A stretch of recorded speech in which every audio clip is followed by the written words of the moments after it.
যে রুটিন ব্যবহার করে আমি ক্যাডার হয়েছি সেটাই আজকে আপনাদের কাছে শেয়ার করব। আমি মূলত সকাল ৫টার সময় ঘুম থেকে উঠতাম এবং এরপর সারাদিন টেবিলে থাকতাম। মধ্যে হচ্ছে খাওয়া এবং গোসল বাদে। আচ্ছা, মজা করেছি। মূলত এরকম রুটিন আমার ছিল না। আমি হচ্ছে randomly যখন ঘুম আসতো ঘুমিয়ে যেতাম রাতে এবং সকাল ৮টা-৯টা এরকম সময়ে উঠতাম। তারপরে আমি আসলে সময় ধরে রুটিন করতাম না যে ১ ঘন্টা আমি এইটা পড়বো, দ্বিতীয় ঘন্টায় আমি এইটা করব বা অমুক সাবজেক্ট আমি ২ ঘন্টা পড়বো, ৩ ঘন্টা পড়বো এরকম করে আমি রুটিন করিনি। এটার কারণ হচ্ছে আমি একটু অলস প্রকৃতির মানুষ। আমার হচ্ছে ২-৩ ঘন্টা পড়ার পর একটু ঘুম আসে। দুপুরের পর ভাত খাওয়ার পর একটু ঘুম আসে। তো সেক্ষেত্রে আমি আসলে সময় ধরে করলে সেভাবে রুটিন মেইনটেইন করতে পারব না। আর আমার ঘুম কি? বিকেলবেলা যদি আমি ঘুমাতে যাই আমার ২ ঘন্টার নিচে ঘুমালে হয় না। যাক, তো হচ্ছে আমি পড়তাম পেজ নাম্বার হিসাব করে। বাংলাদেশ বিষয়াবলী নতুন যখন প্রিপারেশন নিয়েছি, বাংলাদেশ বিষয়াবলীর ধরেন ২০ পেজ আমি আজকে পড়ব। ইন্টারন্যাশনালের ১০ পেজ পড়ব। ভোকাবুলারির এতটুকু পড়ব। বাংলা আজকে ২ টা রাইটার পড়ব। এভাবে করে রুটিন করতাম। তো মো মোস্টলি হচ্ছে ৫-৬ টা সাবজেক্ট রাখতাম প্রতিদিনই এবং সেরকম করে আমি আমার প্রতিদিনের রুটিনটা সাজাতাম। তাতে দেখা যায় কি আমার কিন্তু টাইম নিয়ে হিসেব করতে হতো না। আমি randomly আমি বন্ধুদের সাথেও আড্ডা দিতে পারতেছি। আমি হচ্ছে আমার সব ঘুমও হচ্ছে, আমি হচ্ছে ঘরেও টাইম দিতে পারছি। এভাবে করে শুরুতে যে আমার যে বইগুলো আছে এগুলো ২ বার যখন রিভিশন হয়ে গেছে, পেজ নাম্বার ধরে, ধরে তখন গিয়ে হচ্ছে আমি একটা অনলাইন অ্যাপে যুক্ত হই এক্সাম দেওয়ার জন্য যে আসলে দেখি আমার প্রিপারেশন কেমন হয়েছে। আ অ্যাপটার নাম বলেই দিই, লাইভ এমসিকিউ অ্যাপে আমি হচ্ছে ১ম হচ্ছে ওখানে ঢুকি। তারপরে সিলেবাস ওদের সিলেবাস দেওয়া থাকে। সেই সিলেবাস অনুযায়ী প্রিপারেশন নিয়ে তারপর পরীক্ষা দিতে হয়। তো আমি ওদের সিলেবাস অনুযায়ী পড়ে পরীক্ষা দেওয়া শুরু করি। ১ম দিকে অনেক খারাপ করতাম। ১ম পাস করতেও ৩ মাস সময় লাগে।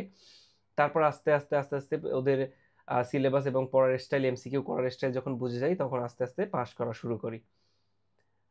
তো ১ম ২ বার কিন্তু আমি কি করেছি, আমি হচ্ছে পেজ নাম্বার হিসেব করে আমি পড়তাম।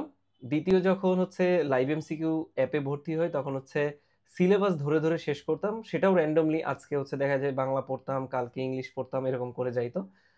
এরপরে যখন লাইভ এমসিকিউ গেল যখন আমার সম্পূর্ণ বিষয়গুলো ভালো একটা আয়ত্তে চলে আসছে, তখন আমি কিন্তু নিজেই পড়তাম সাবজেক্ট ধরে। সবকিছু বাদ দিয়ে আজকে আমি বাংলা যদি ধরতাম, তো বাংলা ২ দিন, ৩ দিন বা ৪ দিনের মধ্যে শেষ করার চেষ্টা করতাম। ওটা যখন শেষ হয়ে যাইত তখন হচ্ছে আমি ইংলিশ ধরতাম। ইংলিশ আবার এরকম ২ দিন, ৩ দিন সময় দিতাম। তারপর আবার বাংলাদেশে যাইতাম, বাংলাদেশ শেষ করতাম। এভাবে পুরো জার্নিটা আস্তে, আস্তে কমপ্লিট করেছি। তো বলে রাখা ভালো শেষের দিকে এসে আমার হচ্ছে এমন কোনো ভারী সাবজেক্ট নাই যেটা আসলে আমি ২ দিনে রিভিশন দিতে না পারবো। মানে আমি হচ্ছে যেকোনো সাবজেক্টই হচ্ছে ২ দিন ১ দিনের মধ্যেই রিভিশন দিতে পারতাম। আপনারা অনেকেই ১ বার ২ বার রিভিশন দিয়েই হচ্ছে হাঁপিয়ে যান। কিন্তু যারা ক্যাডার হয়, আপনি তাদের জীবন থেকে শিখতে পারেন এটাই, সেটা হচ্ছে তাদের প্রতিটা বই কম করে হলেও, একদম মিনিমাম হলেও ১৫ থেকে ২০ বার পড়া। তো আপনি যেদিন ১৫ থেকে ২০ বার পড়তে পারবেন পুরো বইগুলো, তখন দেখবেন এমনিতেই আপনার কনফিডেন্স চলে আসবে। আপনি কিন্তু ভালো করতে পারবেন পরীক্ষায়। ১ বার ২ বার আসলে রিভিশন দিয়ে অনেক কিছু আশা করবেন, চাকরি আশা করবেন।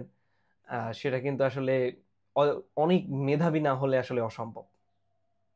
আশা করি আমার রুটিন থেকে আসলে শিখতে পারছেন যে আসলে কিভাবে পড়তে পারেন। এখন এটা না যে আসলে কেউ ৪টা-৫টার সময় ঘুম থেকে উঠে না। আবার কেউ সারাদিন পড়ে না এমন না। আমার বান্ধবী যে আছে ও হচ্ছে সকাল থেকে একদম টানা রাত পর্যন্ত পড়তে পারে।